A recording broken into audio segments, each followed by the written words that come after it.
Qué alegría, hermanos, poder verles desde este lugar. Años atrás teníamos muchos temores, muchas dudas. Sí había un anhelo sincero, profundo, que pudiésemos volver a reunirnos. Celebramos la misericordia de Dios. Celebramos su amor y el propósito que tiene para con nosotros. Bendecimos al Señor en este día, como familia, como cuerpo, como iglesia. En el nombre de nuestro Señor Jesús. Gracias al Señor por este día. Hermano, quisiera invitarle a abrir las Escrituras. En 2 a Timoteo, capítulo 1, versículos 3 al 5. Repito, 2 a Timoteo, capítulo 1, versículo 3 al 5.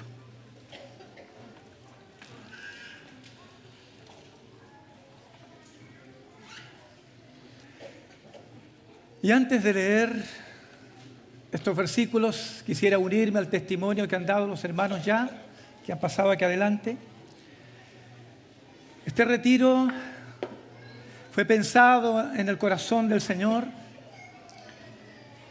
y está en relación a la familia. Vamos a girar en torno a la familia, el propósito eterno de Dios con respecto a ella.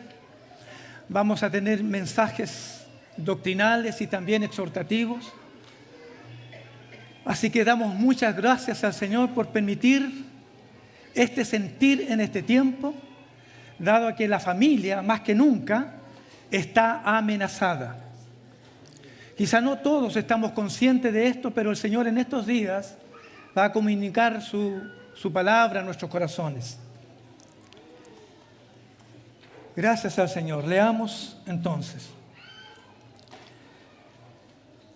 Doy gracias a Dios, al cual sirvo desde mis mayores con limpia conciencia, de que sin cesar me acuerdo de ti en mis oraciones noche y día, deseando verte, al acordarme de tus lágrimas para llenarme de gozo, trayendo a la memoria la fe no fingida que hay en ti, la cual habitó primero en tu abuela Loida y en tu madre Eunice, y estoy seguro que en ti también.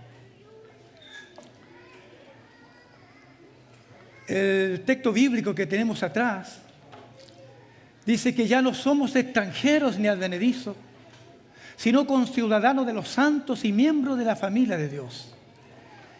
Qué maravilloso es este texto. Qué revelaciones profundas hay en ello. Nosotros, privilegiados con ser miembros los unos de los otros, pero principalmente, cuando escrito está, de la familia de Dios. El propósito eterno de Dios con la familia lo hemos oído muchas veces. Seguramente no vamos a decir muchas cosas nuevas al respecto. Vamos a fundamentar las cosas que ya han sido establecidas en nuestros corazones. La verdad, hermano, es que así como en la mente eterna de Dios estaba la iglesia, también estaba la familia. Tanto fue así que en el primer mandamiento que Dios dio en Génesis 1:28, se dice que se hagan muchos, se multipliquen, se hagan muchos y crezcan. Y una de las leyes principales de Deuteronomio 24:5 en relación a la familia era que por sobre las leyes del gobierno en Israel daban prioridad a la familia. Cuando alguien se casaba, por ejemplo, no podía ir a la guerra, sino que tenía que estar un año, porque era amenazada con dar muerte al recién casado y no dejaría herencia, no dejaría hijos. Y así muchas leyes que se hicieron en Israel en pro de la familia. En realidad, Dios, a través de las generaciones, siempre ha querido guardar a las familias. Y el enemigo, y nuestro enemigo lo sabe. Y es por eso que lentamente fue haciendo un trabajo en el mundo formando leyes, etcétera, y todo lo que en este tiempo está en la plataforma de las leyes que se están levantando en contra de la familia. Aquí en estos textos bíblicos que leímos, hay un referente que quisiéramos compartir esta noche. 3 generaciones. Están los abuelos representados en Loida, están los padres representados en Eunice y están representados los hijos en Timoteo. 3 generaciones que haremos bien con considerarla como un referente. Porque se parece mucho, porque en cada generación existen estos abuelos, padres e hijos. Y también porque en estas 3 generaciones vemos la gracia manifestada del Señor para cada una de ellos. Vamos a decir algunas cosas. ¿Por qué es que tomamos como referente? Por la fe que ellos sostuvieron y vivieron. Por la visión acerca del propósito eterno de Dios con respecto a la familia. Por su manera de vivir la fe, pero en una incesante lucha para dejar un legado en cada generación. Por la responsabilidad seria que vemos en estas generaciones. La abuela principalmente y la madre Eunice. Luego vamos a ir diciendo algunas cosas más. Quisiera que entráramos, que nos pudiera ayudar mucho en los significados de estos 3 nombres, de estas 3 generaciones. El nombre de Loida es muy particular y es muy precioso. Los 3 nombres tienen de origen griego, pero Loida viene del griego lois, que significa mejor, el mejor o la mejor en este caso, si le colocamos un artículo anterior a mejor. También el otro significado es deseable o amable. También tiene un tercer significado, que esto es lo que quisiera esta noche poner un poco más de énfasis, es combate glorioso. Combate glorioso. El nombre de Eunice tiene mucha relación con el nombre de su madre. El nombre de Eunice significa la que alcanza la victoria. Y el nombre de Timoteo, ¿qué generaciones más como referente? El que siente adorar a Dios. El que anda con un vivo deseo día y noche de adorar, de cantar, de dar honor, de dar gloria a Dios. Entonces vamos a decir algunas cosas. ¿Por qué es que tenían o hay relación entre el nombre de Loida y Eunice? Combate glorioso y la que alcanza la victoria. No es muy difícil de discernir que cuando hablamos de combate glorioso y asociamos a alcanzar la victoria, es que ambas vivieron un momento de lucha espiritual. Porque las cosas no eran tan fáciles para ellas vivirlas. Tenían que llevar a cabo una insistente perseverancia en cuanto a lo que quisieran ellas o se habían propuesto hacer. En este caso, el objetivo principal, o en uno de sus objetivos principales, era obtener un hijo y un nieto para que fuera para la gloria de su nombre. Cuando digo estas cosas, no estoy hablando un testimonio solamente bíblico acerca de lo que está escrito aquí, sino que quisiera, tanto en mi corazón y en vuestros corazones, que pudiéramos nosotros identificarnos con aquellos.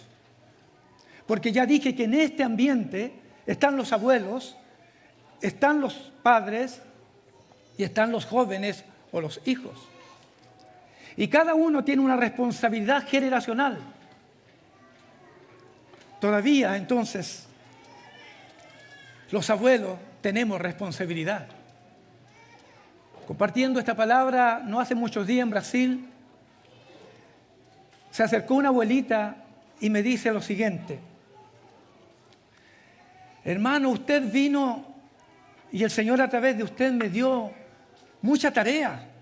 Yo pensé que ser abuelo era disfrutar a los nietos.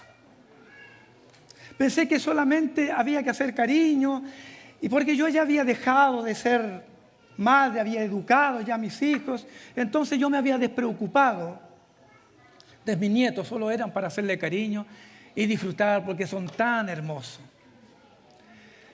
Pero de aquí en adelante me llevo una tremenda lección a mi casa.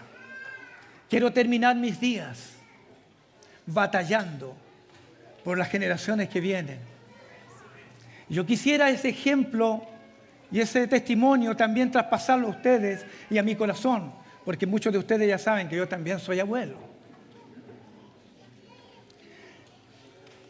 Y creo que en este momento, discúlpenme por favor y perdónenme, Mateus me está escuchando.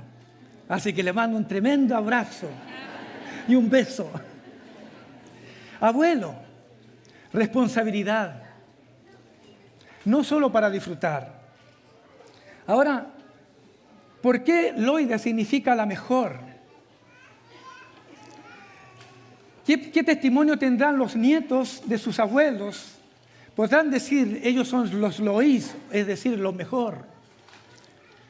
Seguramente que después de este retiro, muchos nietos van a tener que irse con un testimonio y sería tan lindo que se fueran diciendo lo siguiente: mi abuelita es la mejor, mi abuelito es el mejor, pero no porque me da chocolates, y no porque siempre me satisface mis caprichos, y no porque siempre me da solo cariño y me compra las ropitas que mi padre a veces no quiere comprarme, sino que son los mejores, porque le he visto la fe que ellos proyectan hacia nosotros, porque he visto la perseverancia en las reuniones, porque he visto las conductas en sus casas, porque le he visto perseverar en la fe a pesar de los sufrimientos y las vicisitudes de la vida, a pesar del tiempo, del frío, de las enfermedades, siempre están presentes. En realidad son los mejores.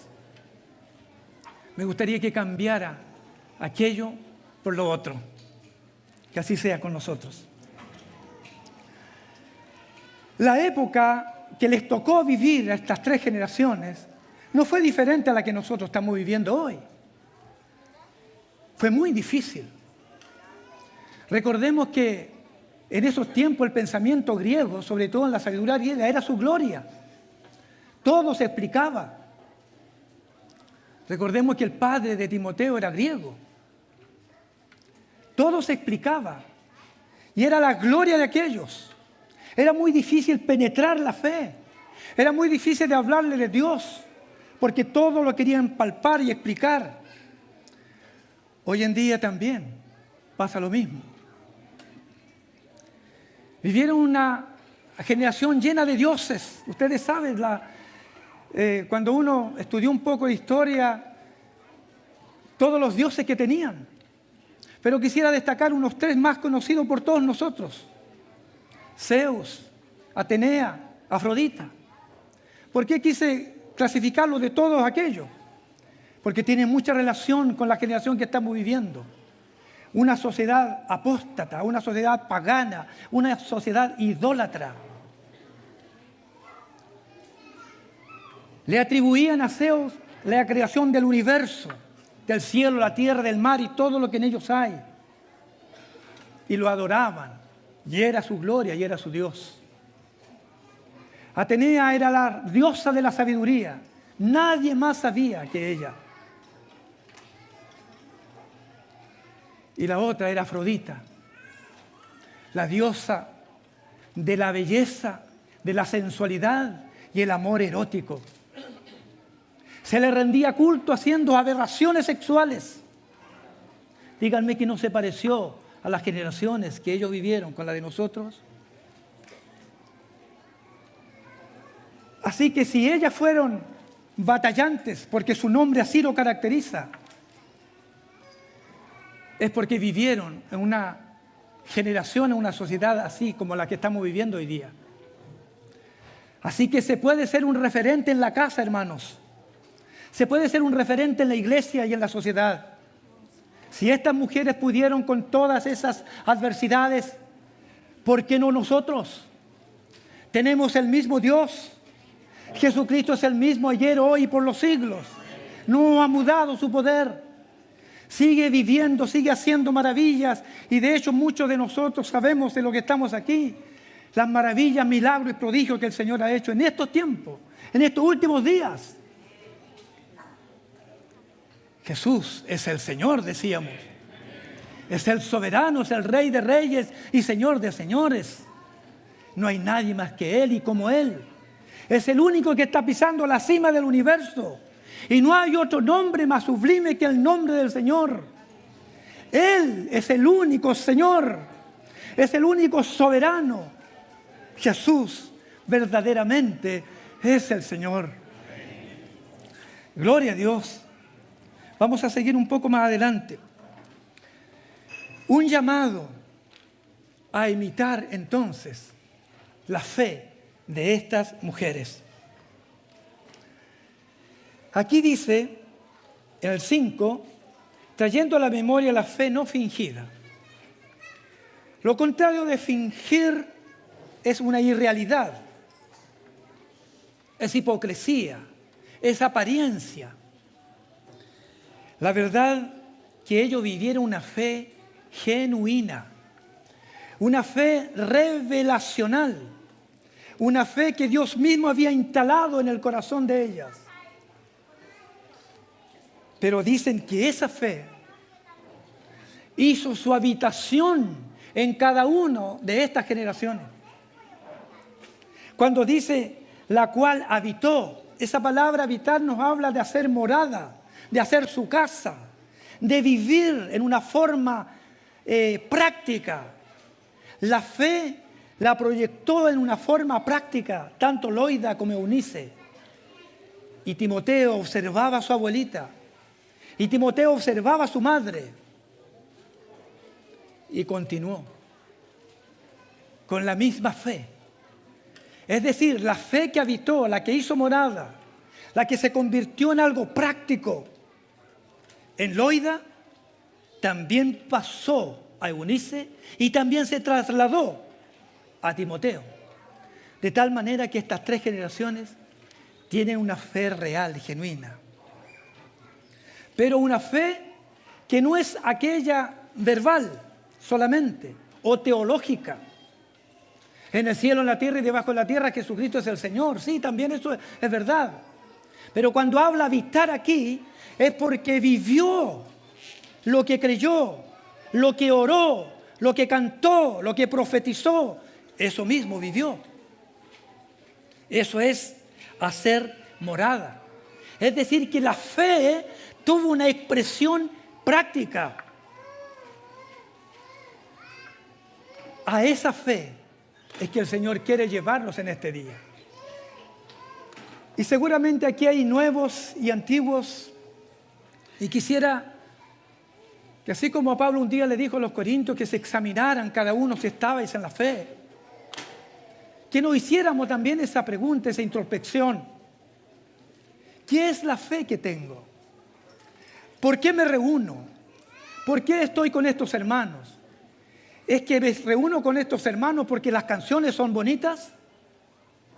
¿Es que me reúno porque, no sé, hay una palabra un poco más clara que las demás?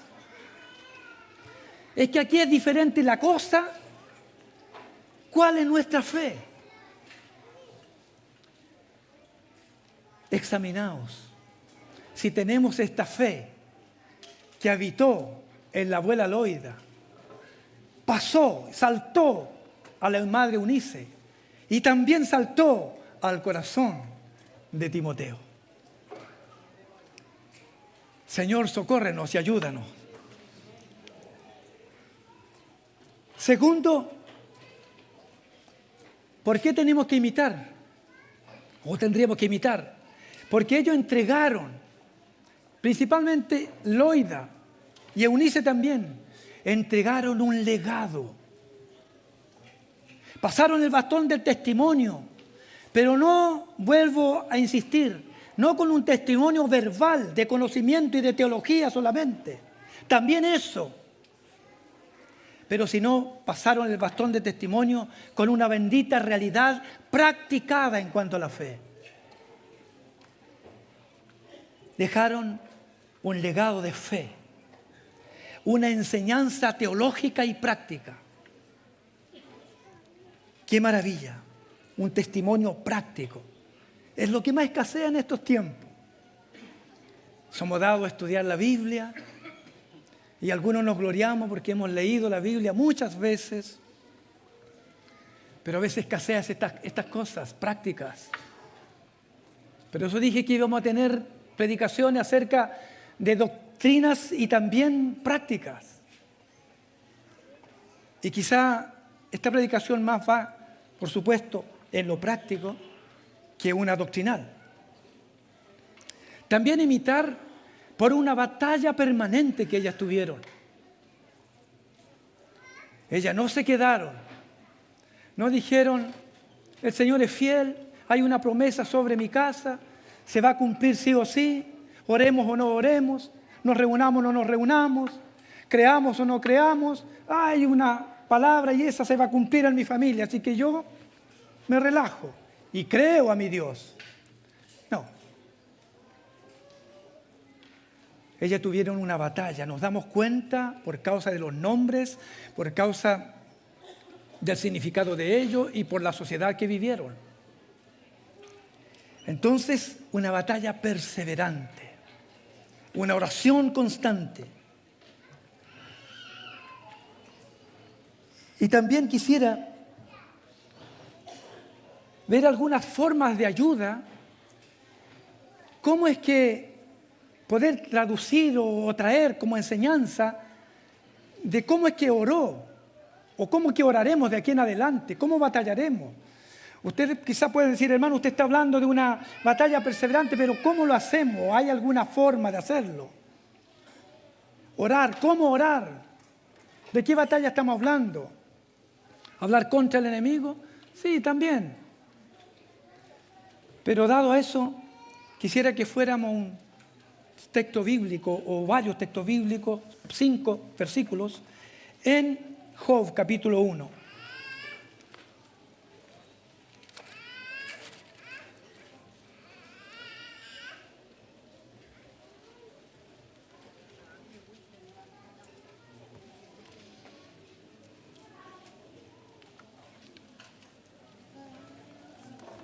Vamos a leer el capítulo 1 de Job, los versículos 1 al 5.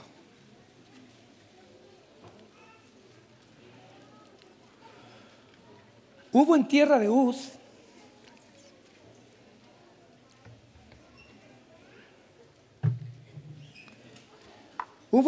Uz un varón llamado Job, y era este hombre perfecto y recto, temeroso de Dios y apartado del mal. Y le nacieron 7 hijos y 3 hijas. Su hacienda era 7,000 ovejas, 3,000 camellos, 500 yuntas de bueyes, 500 asnas y muchísimos criados. Y era aquel varón más grande que todos los orientales. E iban sus hijos y hacían banquete en sus casas, cada uno en su día, y enviaba a llamar a sus 3 hermanas que comiesen y bebiesen con ellos. Y acontecía que habiendo pasado en turno los días del convite, Job enviaba y los santificaba, y se levantaba de mañana y ofrecía holocausto conforme al número de todos ellos. Porque decía Job, quizá habrán pecado mis hijos. Quizás habrán pecado mis hijos. Y habrán blasfemado contra Dios en sus corazones.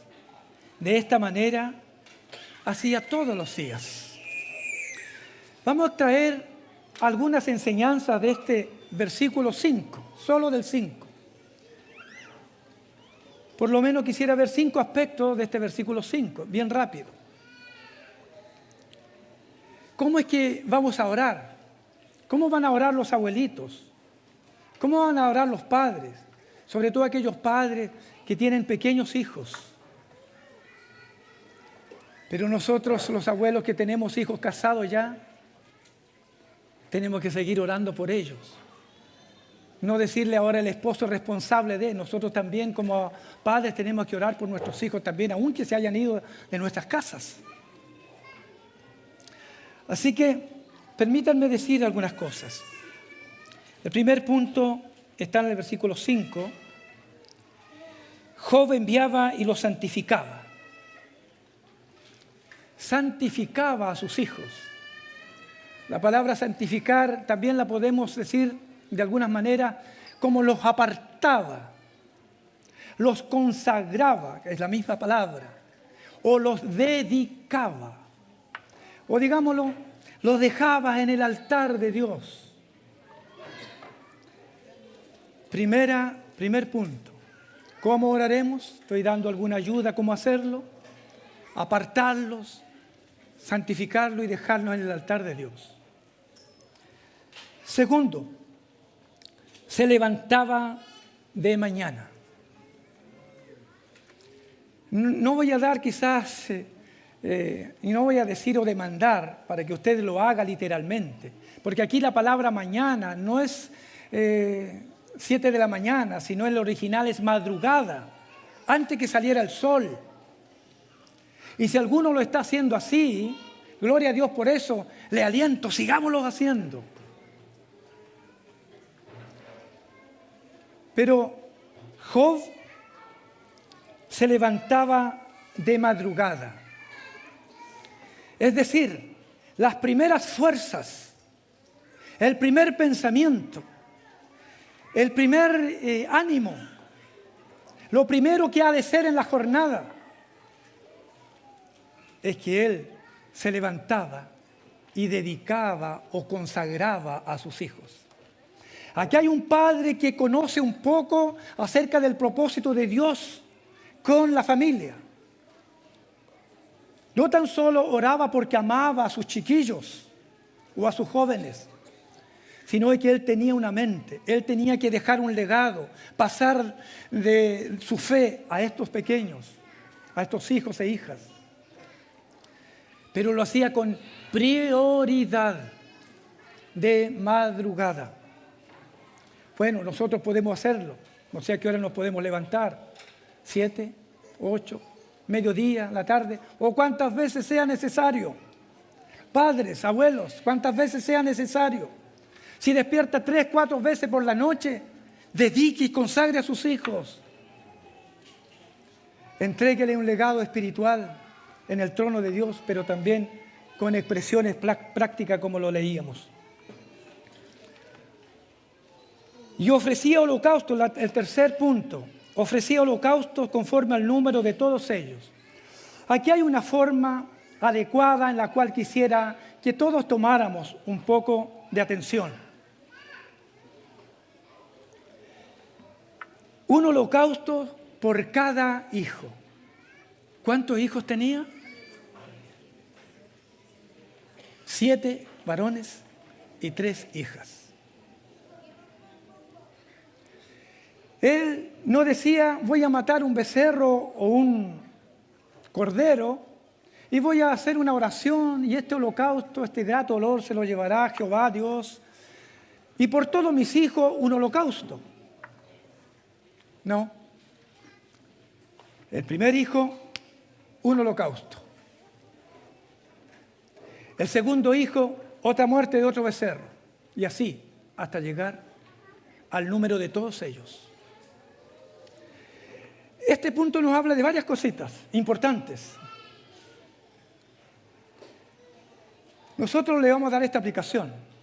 El holocausto para nosotros va a ser orar y consagrar a nuestros hijos al Señor. Y vamos a hacer rogativas y oraciones para el Señor, ¿cierto? Estamos entendiendo así, el holocausto. Vamos a hacer oración, consagración para nuestros hijos. ¿Por qué es que Job aquí nos enseña de que él mataba un becerro para cada hijo y no decía, este becerro es para todos ellos? Bueno, quizás si lo hiciera por uno, encontraríamos que es un poquito con su ganado. Si no encontramos un corazón generoso, no le importaba pagar un precio, darse por sus hijos, si es necesario matar 1, 10 para él, no era ninguna pérdida porque estaba invirtiendo en lo mejor, su familia, sus hijos. ¿Pueden ustedes imaginar? Decía al final, bueno, después voy a decir eso, que eso hacía todos los días. Multiplique 365 días por 10 vacunos o becerros. Usted puede decir, ¿sabe? Entonces quedaría pobre este hombre. No, es que era demasiado rico. Se dio cuenta que tenía 7.000 ovejas. Tenía 3.000 camellos. Y los camellos eran un medio de transporte para los hombres. Es decir, como dijéramos en términos de estos tiempos, tenía una flota de buses llamada camellos. Solamente para transportar. Y también tenía 500 asnas. 500 asnas también era un medio de transporte, pero no era para personas, sino para cargar alimentos. Y se dice que de la tierra de Uz era una ciudad donde por diferentes lugares se iba y se hacía mercancía, iban y volvían. Él tenía una flota de camiones, vamos a decirlo así, en las asnas. Independientemente de todo lo demás ganado, eso lo apartaba para un servicio. 500 yuntas de bueyes. No pensemos que solamente tenía 500 yuntas de bueyes, no. Eran los bueyes apartados para un trabajo. Tenía muchos criados por cada yunta de bueyes. Era muy rico. Pero me parece que mientras más ofrecía y mientras más se desprendía en pro de la familia, más se le multiplicaba. Bueno, sigamos adelante. ¿Por qué entonces tenemos que hacer un holocausto por cada hijo? ¿Cuántos hijos? ¿Quién tiene más hijos? Aquí voy a empezar. ¿Quién tiene 20 hijos aquí? Nadie. ¿Quién tiene 5 hijos aquí? Sí, ahí sí. 3, 2, 1.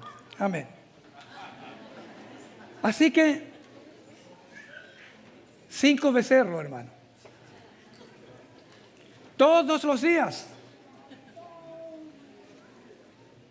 Pero ¿cuál es la enseñanza espiritual de esto que quisiera aplicarla? ¿Por qué hacía con cada uno de sus hijos y no un holocausto generalizado? Porque para cada uno de los hijos que tenemos, los que tienen 5 hijos, se dan cuenta que todos son diferentes el uno con el otro. Yo tuve 2 hijos con mi esposa y los 2 son diferentes. Y aún en esta condición en la cual se encuentran hoy, son muy diferentes. Por lo tanto, cuando me encontré con esta palabra y dije, Señor, estuve orando por años de esta oración, quizá identifique su corazón. Padre, en el nombre de Jesucristo oro por mis hijos, los consagro a ti, los llevo a tu presencia, guárdalos, que le vaya bien en todas las cosas, que tengan una vida realizada, Señor, que tengan fe, mis hijos, en el nombre de Jesús, amén. Pero aquí Job nos enseña que hay que dedicar tiempo a los hijos. Un hijo es diferente al otro, por lo tanto necesita una diferente oración, un holocausto especial para él. Aquí los padres me van a decir amén seguramente. Hay veces que nuestros hijos que se están congregando, están perseverando en la iglesia con nosotros, a veces son más rebeldes que los que no se están congregando.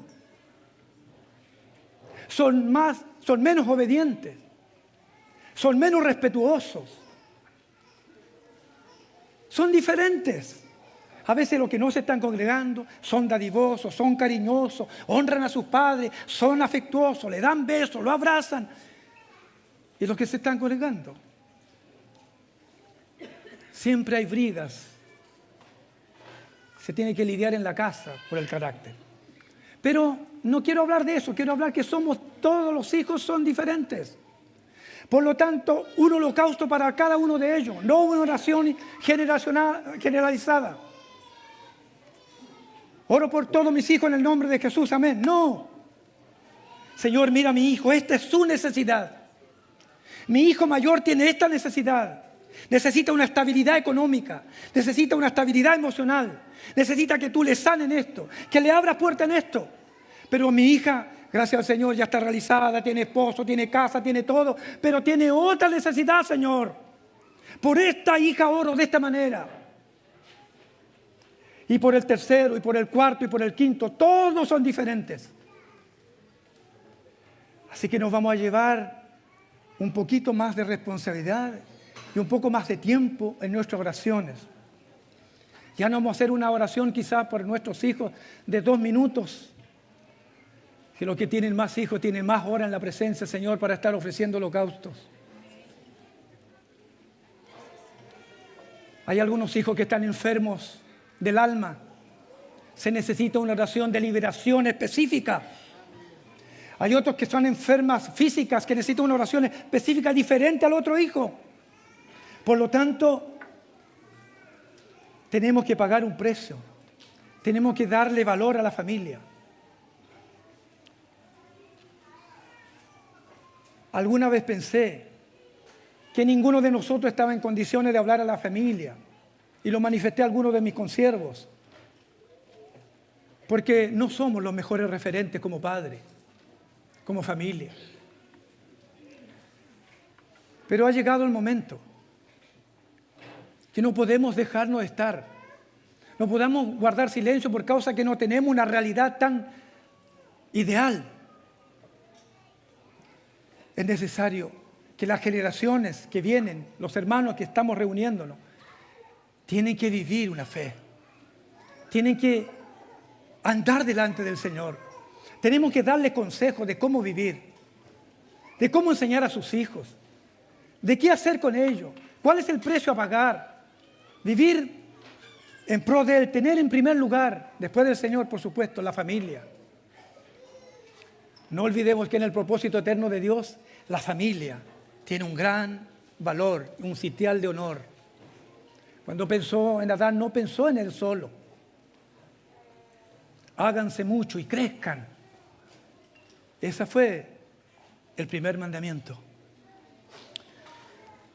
Sigamos buscando. Porque Job decía, quizá habrán pecado mis hijos. Atención. Los pastores que estamos aquí, nos hemos dado cuenta que esto se repite, es reiterativo en los hijos. Atención, padres, abuelos que estamos aquí. Es que nosotros empezamos a orar por nuestros hijos cuando le vemos en algún pecado, en algún problema. O venimos a pedir oración a la iglesia cuando ya nuestros niños están en el mundo pecando. Pero mire cómo Job nos enseña a orar aquí. Quizás habrán blasfemado en sus corazones, ni siquiera hablado, ni siquiera actuado. Quizás sus meditaciones pudiera ser que haya pecado, mis hijos. Aún por eso lo daré por hecho y ofreceré un holocausto igual nomás. Nosotros venimos a pedir ayuda cuando ya nuestros hijos están casi sin esperanza. Vamos a aprender de Job, este hombre que algunos le han dicho, le han nominado como el que levantaba murallas y refugio para su familia, y hacía cercadas alrededor. También nosotros vamos a entender un poco entonces los dos significados de los nombres de Loida y Eunice, batallantes, o sea, batalladoras. ¿Cómo orar? Quizás habrán blasfemado mis hijos y habrán contra Dios en sus corazones. Mire que ni siquiera lo han hablado. Menos lo ha visto él actuar. Él suponía. Y yo quiero también decirle a los hermanos y decirme a mi corazón, No pensemos nunca que por el hecho de que nuestros hijos se estén congregando, son los hijos más santos que usted conoce. En todas partes, en todo lugar, hay padres que sufren y han dicho lo siguiente: y yo pensaba que mis hijos eran consagrados. Y yo pensaba que mi hija cuando salía se iba a juntar para adorar al Señor. Y mire la tremenda noticia, hermano. Los que somos pastores hemos oído muchas veces estas cosas. Entonces le hará bien a usted tomar esta palabra, esta enseñanza. Quizás, por si acaso mis hijos, aunque aparentemente los veo bien, pero quizás, Señor, ruego que los guarde, que los cuide. Señor, te ruego también que nos conceda a nosotros poder plasmar en ellos, no tan solo una enseñanza teológica, sino plasmar en ellos lo práctico. Porque los hijos pequeñitos y los más grandes, ¿sabes, hermano? Atención, hermanos y hermanas. Ellos están observando para nosotros. Los hijos darán ese testimonio. Pudiéramos sacar al azar un nieto y un hijo aquí y poder decirles: deme testimonio de su padre. Y si tuviésemos que hacerlo literalmente, quizás todos empezamos a temblar. Porque los hijos hablan verdad. Mi padre da testimonio y alza sus manos y canta al Señor, hermano, que usted lo conociera en la casa. A mi madre nunca le he visto orar. Nunca le he visto llorar por la obra y el testimonio de Cristo. Mi madre está pegada en las redes sociales con el celular en la mano. Nunca le he visto doblar sus rodillas. Ese testimonio tendría que decir muchos de los hijos que están aquí. A mis padres le he visto entretenido en todas las redes sociales. Y hasta es vergonzoso de repente cuando en algunas redes sociales sale su nombre, fotos y cosas que habla. Pero no tiene ni 5 minutos para reunirnos como familia en la mesa y decirnos: hijo, hoy día quiero leer un texto bíblico y quiero sembrar esta palabra en ustedes. O desperté orando por esta palabra, escúchenme. Deuteronomio 6.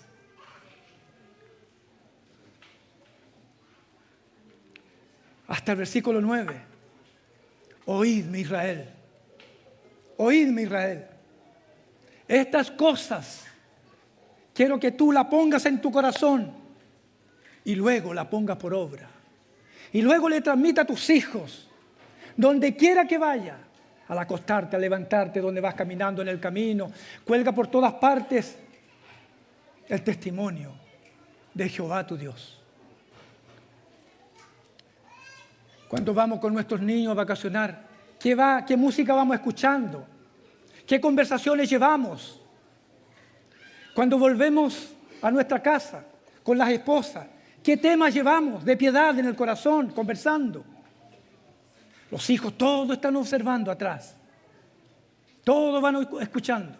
Y aún los más pequeñitos tendrán un testimonio, porque a ellos se les introduce por visión el aprendizaje. Algunos pequeños no entenderán el misterio de Efesios, pero sí van a entender cómo trata usted a su esposa, con qué ternura, con qué cariño, con qué respeto, con qué piedad, y cómo la esposa trata a su padre, a su marido, con qué sumisión, con qué dulzura. Todos ellos van viendo. Y en ellos se va construyendo lo que van observando. ¿Y sabe lo que van a decir después? Que todos los cristianos son igual que sus padres. Y vamos a tener una generación de jóvenes, ahí nomás, perdónenme la expresión, media mundana. ¿Quién le da lo mismo santificar a Dios? Pero se reúnen igual.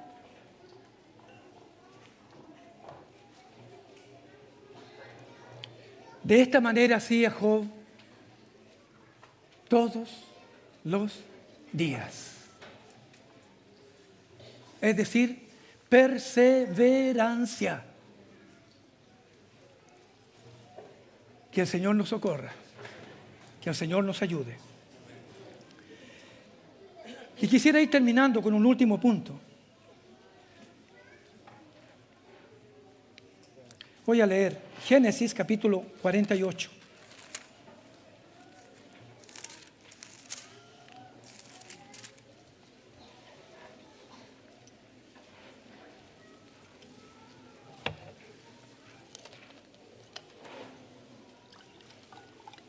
Génesis 48.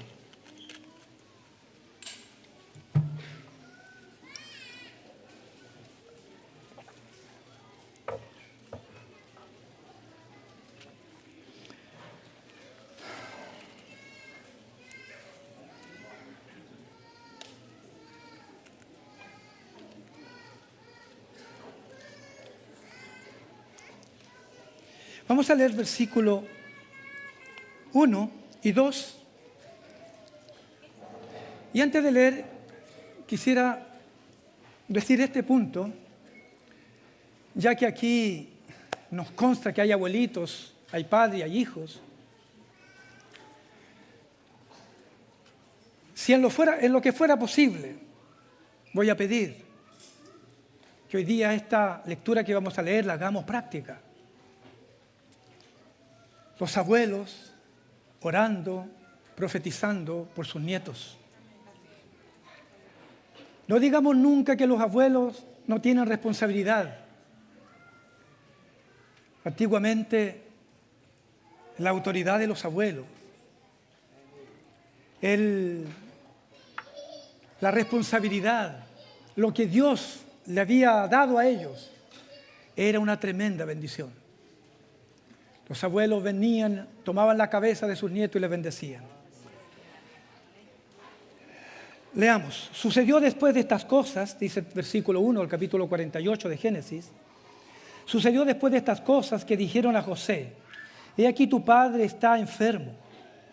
Y él tomó consigo a sus dos hijos, Manasés y Efraín, y se le hizo saber a Jacob, diciendo: he aquí tu hijo José viene a ti. Entonces se esforzó Israel y se sentó sobre su cama. Vamos a leer los versículos 8 y 10 también.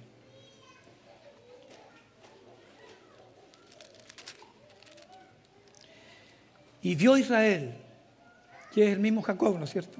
Y vio Israel los hijos de José y dijo: ¿quiénes son estos? Y respondió José a su padre: son mis hijos que Dios me ha dado aquí. Y él dijo: acércalo ahora a mí y los bendeciré. Qué abuelito más lindo. Y los ojos de Israel estaban tan agravados por la vejez que no podía ver. Les hizo que pues acercarse a él, y él les besó y les abrazó. Qué ternura. El abuelito que ya estaba para cerrar sus ojos. Tanto fue así que tuvieron que ayudarlo. Sin embargo, tenía algo muy grande todavía en su último hálito de vida, que profetizar sobre sus hijos, o sea, sobre sus nietos, perdón. Aquí también encontramos tres generaciones: Jacob, José, Efraín y Manasés, representado aquí, como decía delante, Loida, Eunice y también Timoteo. Los abuelitos, el abuelito aquí, haciéndole cariño en la cabeza a sus nietos, dándole un beso cariñoso, afectuoso, como son los abuelitos nomás de este tiempo, cariñosos, y los bendijo. Y todo lo que profetizó acerca de Manasés y Efraín primero y luego Manasés, se cumplieron en la vida de sus nietos. Quiero alentarle a todos los abuelitos que estamos aquí, que tengamos fe esta noche. Vamos a profetizar sobre nuestros nietos. Y vamos a creer que el Señor nos va a oír esta noche. Y lo que profeticemos acerca de nuestros nietos, eso mismo se cumplirá. El Dios de Jacob es nuestro Dios. Por eso es que dije quiero alentarles en la fe, porque pareciera que Señor, pero si yo oraré por mi nieto y si yo oro y no se cumple lo que profetizo y digo, Señor, vamos a creerle al Señor hoy día. Volveré a orar por 50ª vez por mi nieto y voy a decir las mismas cosas. Y como que si lo tuviera aquí al ladito de mí, voy a darle un beso y lo voy a abrazar y lo voy a bendecir. Oh, que debe estar contento Mateo en este momento. Y nuevamente diré las profecías que he hecho acerca de su vida. Y tengo un testimonio interno que eso se va a cumplir. No lo digo para nada envalentonado. Lo digo confiando en la gracia de Dios y en el propósito que tiene Dios con la familia. También quisiera invitarle a todos los abuelitos aquí que hagan lo mismo. Y también los padres que oren por sus hijos. Aquí hay varios padres jóvenes y no tan jóvenes. Representados en Ana. Ana dejó en el altar a su Samuel y lo dedicó todos los días de su vida. Voy a leer rápidamente para ir concluyendo. Primera de Samuel, capítulo 1.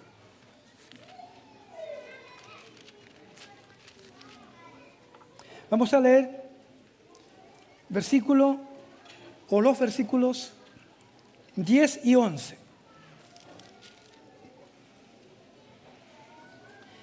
Estamos hablando de Ana, dice, y ella con amargura de alma oró a Jehová y oró abundantemente. E hizo votos diciendo, Jehová de los ejércitos, si te dignares mirar la aflicción de tu sierva y te acordares de mí y no te olvidares de tu sierva, sino que diere a tu sierva un hijo varón, yo lo dedicaré a Jehová todos los días de su vida y no pasará navaja sobre su cabeza. 24 al 28. Después que lo hubo destetado, lo llevó consigo con 3 becerros y un efa de harina y una vasija de vino y lo trajo a la casa de Jehová en Silo. Y el niño era pequeño. Y matando el becerro, trajeron el niño a Elí. Y ella dijo, oh Señor mío, vive tu alma, Señor mío, yo soy aquella mujer que estuvo aquí junto a ti orando a Jehová. Por este niño oraba y Jehová me lo dio, o me dio lo que le pedí. Yo pues lo dedico también a Jehová. Todos los días que viva será de Jehová. Y adoró allí a Jehová.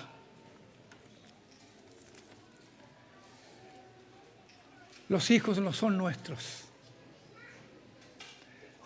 Los hijos son herencias del Señor. Por lo tanto, tenemos que entregarlo y dedicarlo y dejarlo en el altar porque no son nuestros. Que el Señor nos socorra. Volviendo a Loide, Eunice y Timoteo, quisiera decir, ¿cómo vamos a vivir los abuelitos en estos días con respecto a este tema o al carácter de Loida? Combate glorioso. Viviremos batallando hasta el último día en que partamos de esta tierra, si no viene el Señor como pueblo y como iglesia. Hasta el último hálito de nuestra vida batallaremos, daremos honor al nombre de combate glorioso. ¿Y qué harán los padres? Los padres tendrán también una oración permanente, pero se caracterizan con alcanzar la victoria. Yo sé que muchas madres aquí oraron al Señor y alcanzaron la victoria. He aquí una Eunice. Y los padres también. Quiero alentar entre paréntesis a las mamás. Eunice vivió muy difícil, fueron sus días por causa de su esposo griego, con todo lo que ya he desglosado un poco. Pudiera ser que represente a todas las madres que están viviendo alguna dificultad. Puede que no tengan un esposo creyente, o puede que tengan un esposo creyente pero que no es tan consagrado, que tiene que siempre estarles diciendo, viejito, ya, pero apúrate para la reunión, ¿por qué estás pensando en tantas cosas y no vas a reunión? Y es una carga para esa madre de poder ya está casi cansada de decirle todos los días, empezarle a decir, vamos, adelante. Quiero decirle que no se canse. siga adelante hasta alcanzar la victoria. Y termino diciéndole a todos los jóvenes, adolescentes que están aquí, ¿cómo van a vivir sus vidas? ¿Qué van a hacer de aquí en adelante con su hermosa juventud? Háganle honor al nombre, al significado del nombre de Timoteo. Vivan con un deseo vivo de adorar al Señor, de pensar en Él, de orar a Él, de cantar a Él, de alabarlo a Él, de someterse a Él, de suspirar por Él. Antes de dormir, a mitad de noche, llegando la mañana, oh Señor, aquí está mi vida. Tengo deseo de alabarte, tengo deseo de cantar, que tengo deseo de entregarme otra vez a ti. Anoche te lo dije, vuelvo a decirte lo mismo. Entrego todo mi ser, mi espíritu, mi alma y mi cuerpo rendido a tus pies, Señor. Que así vivan todos nuestros jóvenes. En el nombre de Jesús. Amén, hermanos. Pongámonos en pie y vamos a orar los abuelitos por los nietos. Y los padres vamos a entregar y vamos a dejar en el altar a nuestros hijos. Que así sea en el nombre del Señor Jesús.